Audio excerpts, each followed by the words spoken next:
Mariana Math Books. My name is Mariana and today I am racing through time to see if I can finish this video before everyone gets home. I am going to share with you the books that I currently have downloaded on my Kindle through the Kindle Unlimited subscription. I wanted to share this because I have been super pleasantly surprised by Kindle Unlimited. When I subscribed, it was because I was reading a lot of romance and I was reading mostly indie published romance. And there is a lot of romance in Kindle Unlimited, on Kindle Unlimited. And then I kind of have stopped reading as much romance. And so I thought that it was better to cancel my subscription because I wasn't really reading as many books. Recently, I discovered so many the randomest books you can imagine on Kindle Unlimited. A lot of them in Spanish, a lot of books in Spanish in Kindle on Kindle Unlimited. Different genres, history, including 16th century documents, picture books, classics obviously, in even an interview. I recently read an interview with one of my favorite Mexican archaeologists on Kindle Unlimited. There was an interview with him from a magazine that I've never heard about. So many random things that I've been just loving Kindle Unlimited. And so my current TBR is, or the books that I have checked out currently are so varied that I thought it would be fun to share what books I have with you guys. I'm just going to mention the book and tell you quickly what I remember it's about, because I don't think I know the specifics of every single one. So there's a little bit of everything in here: classics, fantasy, poetry, history, whatever you like, it's here. Whatever you watch my channel for, it's here. I'm going to go in order of how I have them here.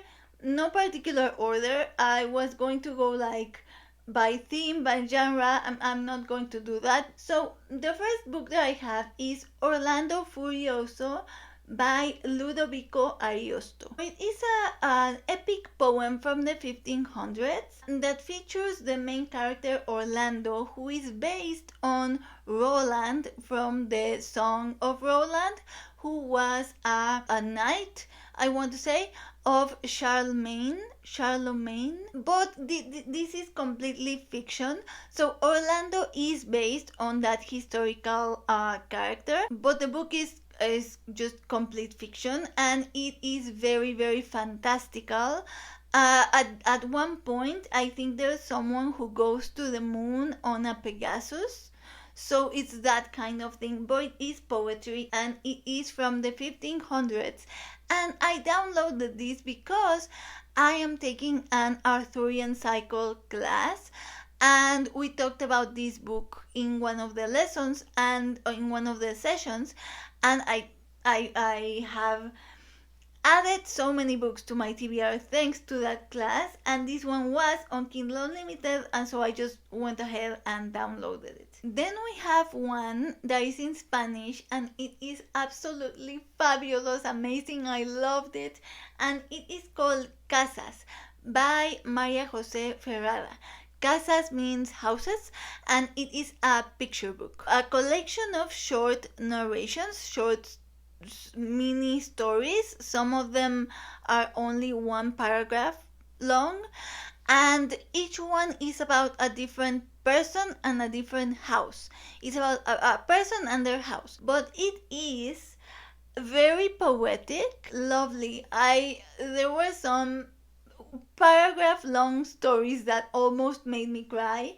I definitely need to read more from the author, and she actually does have a book in English.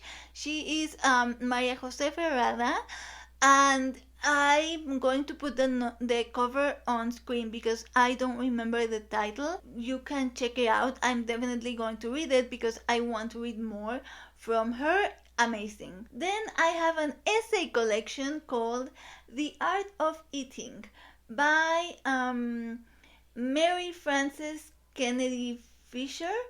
I think she signed her name as M.F.K. Fisher, and it's just essays about eating. I went to a conference, a panel about gastronomical literature, and there was a conference about the politics of pleasure in eating, and especially in women. In that conference, they used this essay collection as a reference. M.F.K. Fisher is a woman that really enjoyed eating, and she writes about the art of eating. As we saw it in this panel, it can be considered a very subversive act, just being a woman and enjoying food. From the conference, the book sounded fantastic. It's a collection of essays, and yeah, the art of eating.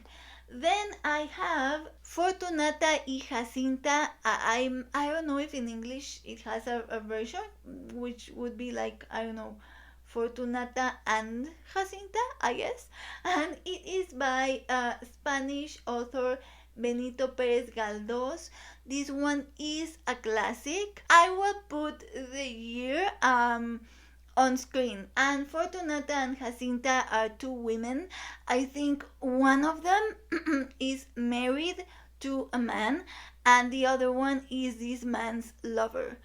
And it's a long, chunky classic that from Spanish literature that I had never heard about, but it's apparently very famous.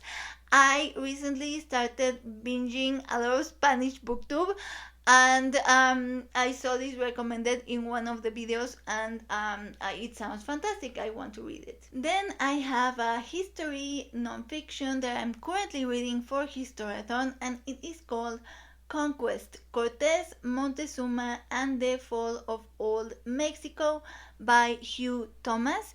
It is a chunky book about the Spanish conquest.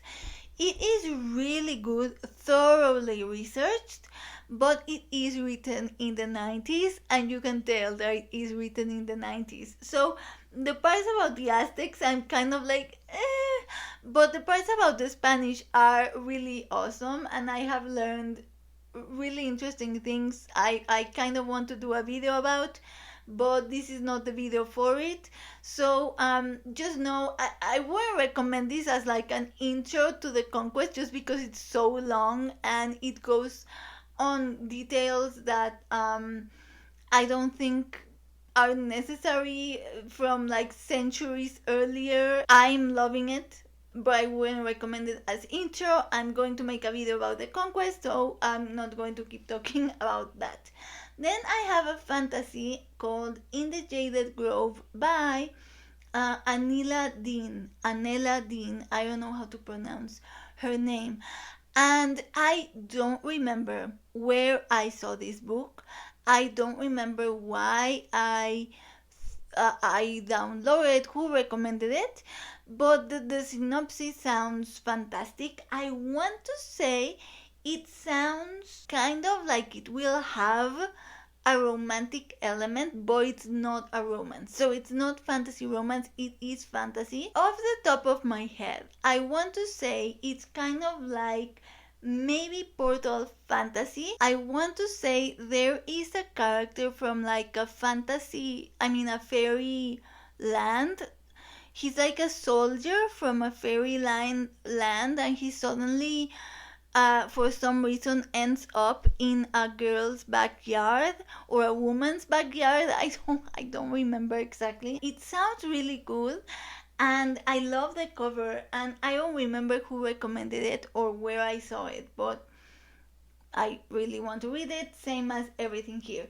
And then I have a poetry collection, and it is a poetry in náhuatl by Nezahualcóyotl. So Nezahualcóyotl was a pre-Hispanic Mesoamerican I'm going to say king, though of course that's not the proper term. And he was famous because he wrote a lot of poetry. Nahuatl was the uh, lingua franca in the territory when the Spanish came. There are many other languages, so the poems he wrote in Nahuatl, obviously it's translated into Spanish. Then I have a fantasy book that I started reading the first quote and it sounds amazing. And this one I saw recommended on Discord, and it is called Oakley by John Crowley. So John Crowley is kind of like a classic fantasy author. He wrote Little Big, which I think is his most famous one, which is also on my want to read list. But Ka is about a crow, and I'm not sure if it's from the perspective of the crow or not, but it sounds fascinating. The prose is amazing. The little bit that I read, I mean, he's a classic author for a reason, and this one was on Kindle Unlimited. So I went ahead and downloaded it. I saw it on Discord, and people were saying this is amazing.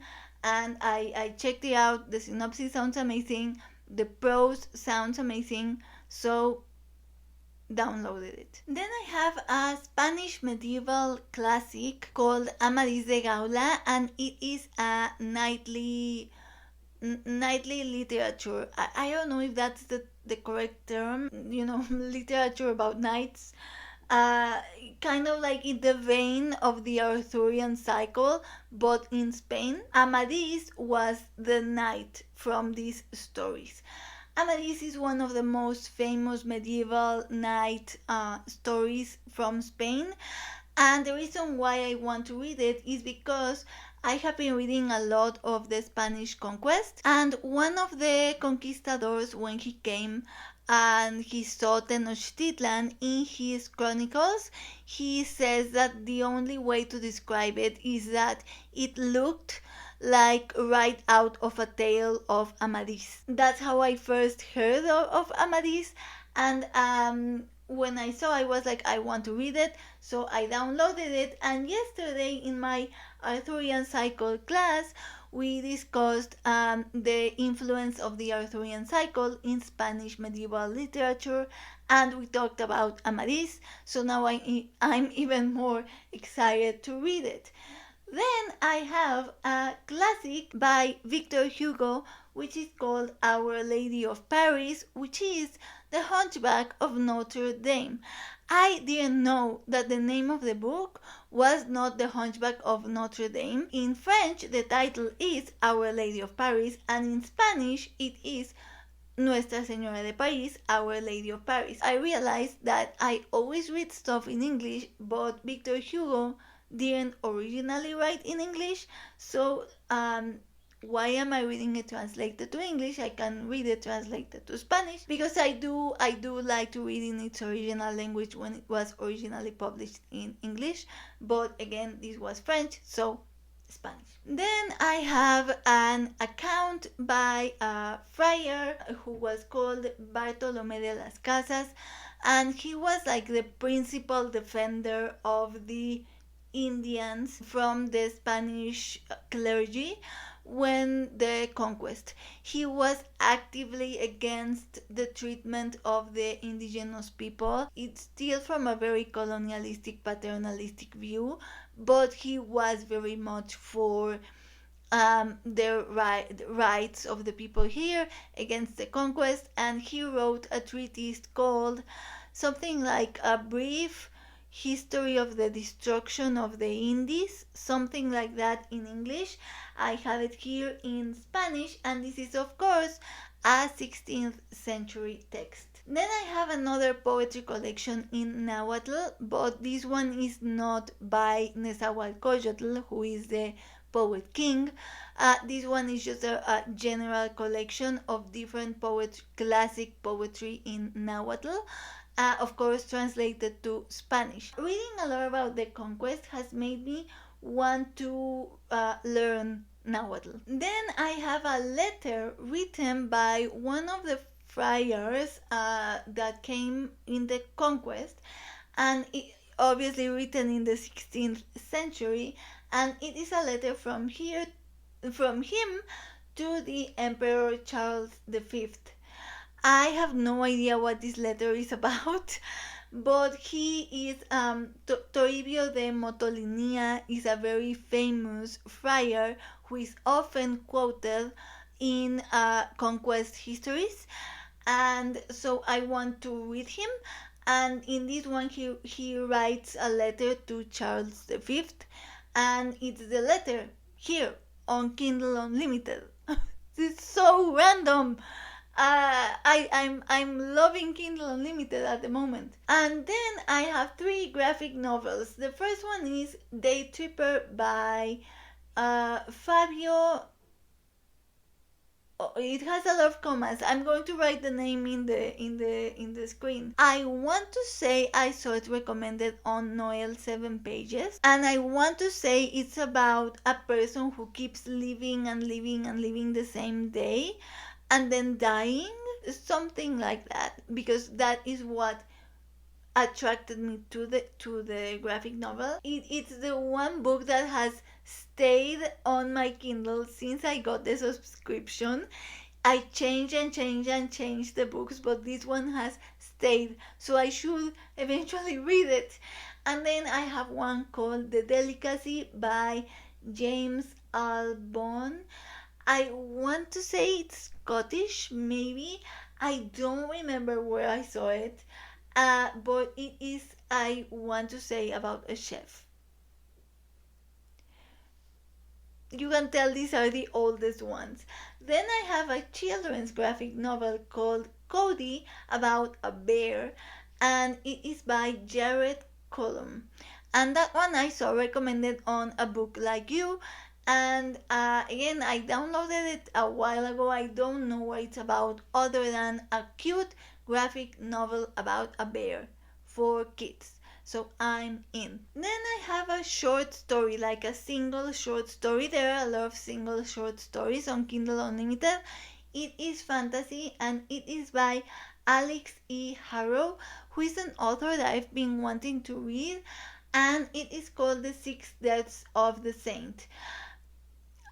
This one was mostly a cover download. Not a cover buy, but a cover download. And the title also sounds amazing. The short stories on Kindle Unlimited are organized by collections.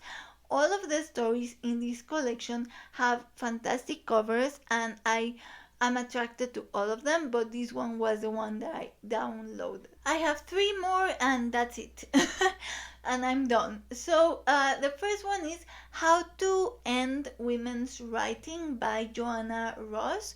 Joanna Ross is a mostly science fiction classic writer, and she wrote a lot of feminist science fiction, and she had this non-fiction book called How to Suppress, I think, How to Suppress Women's Writing. I have it here in Spanish. It's translated in Spanish. I have this thing where I stopped reading books in Spanish when I started watching BookTube. I stopped reading books in Spanish if they were originally written in English. And that is something that I didn't do. I mean, I did read a lot of books in English, but if I had a book translated to Spanish that was originally in English and I had it and I wanted to read it, I had no problem reading it. People who are from non-English speaking countries, we read literature in translation all the time because, the canon is always in English and you get translations, and so you read them, and so you do the same with a lot of different countries. I want to get back into the habit of, if I have this book on Kindle Unlimited, why am I going to buy it just to read it in English? Like, it's okay to read it in Spanish. I'm reading literature in translation, which is something that BookTube loves. And then I have another nonfiction called How Punctuation Changed History by Borch Michelsen, and it is a non-fiction history book about how punctuation, literally like punctuation points, commas, changed history.